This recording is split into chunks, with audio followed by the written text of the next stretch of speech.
While many families are in the process of cleaning up after Christmas, Kenisha Velasquez and her family are planning a funeral. The loss of her young son has left them grieving and broken, forced to pick up the pieces in what should be a joyful season. Can you walk me through the night that he went missing? It was Christmas Eve. In the day I was not here, and he and his sister got into a little argument because he was taking something that he wasn't supposed to take. And then he left and he gone and he never did come back. And then when he did come back, according to his sister, he came in a silver van.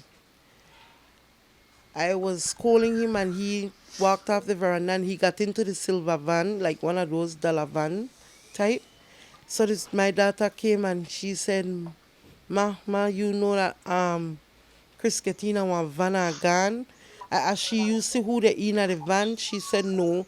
She said that the van was tint. Velasquez claims that her son left the house with an unidentified person in a tinted vehicle around 6 p.m. on Christmas Eve, only to return home less than an hour later and leave the house again on a neighbor's bicycle. He took the bicycle that belongs to the young man, and I asked him, I said, where are you going with that bicycle?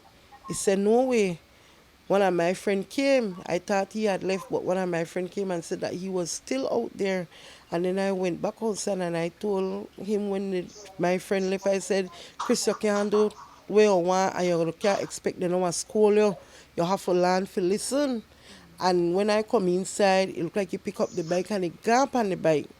And he gone and he not come back. Velasquez explained that her son is unfamiliar with Belize City, as he grew up with his father and stepmother in St. Bite Village and only visited her on occasion. He have two ma. He have me and he have his stepmother, but we not say stepmother because she raised her from a young age.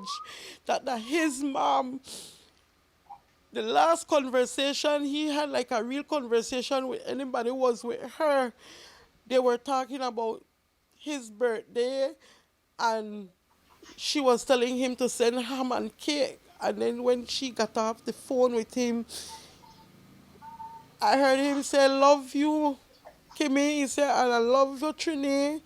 And then he came and he was telling me, like, make we send food on the plane for the Christmas day. So I could have never expect that my baby no me want come home. Suspicions started to rise for the family on Christmas Day when Ramos did not return home for a meal with them. When the morning I was still out here until 4:30 waiting for him to come home because it's the first time he did something like that. Whenever he comes from St. Bite, it's like just over at other families right on the stretch here. He doesn't go anywhere. He's not even familiar with Belize. His mom, Miss Kim, Miss Maina, because he lives at the Maina residence in St. Bite. She called me and she said, Kim called me and said, Ken, he said, I want to send Chris. He said, make Chris come cool out, leave it. He said, because the crowd where Chris hang with, he said, you know why they get in trouble. He has no enemy. He has no enemy. Then the press release officer said he's known to police. My son is not known to police.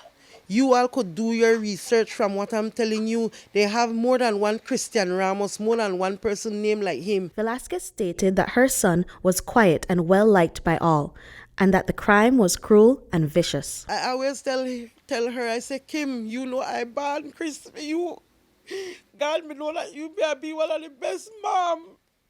You know that I born my son for she for the take him if we are put in our death can. I could have do that when I had my baby. I bought my baby 8 months. For they just take him for his life. Take away him for we. I turn him upside down in our trash can. I put him for float. It hurt, they're vicious. People don't know what I do, but I have one thing to tell the people that will kill my son. The wheel of justice, it grind slow, but it grind fine. And when you get to find society, you not get to find God because a man is say I know all and that the God where I serve, and all we serve, and we are live to hear about it. Reporting for News 5, I'm Brittany Gordon.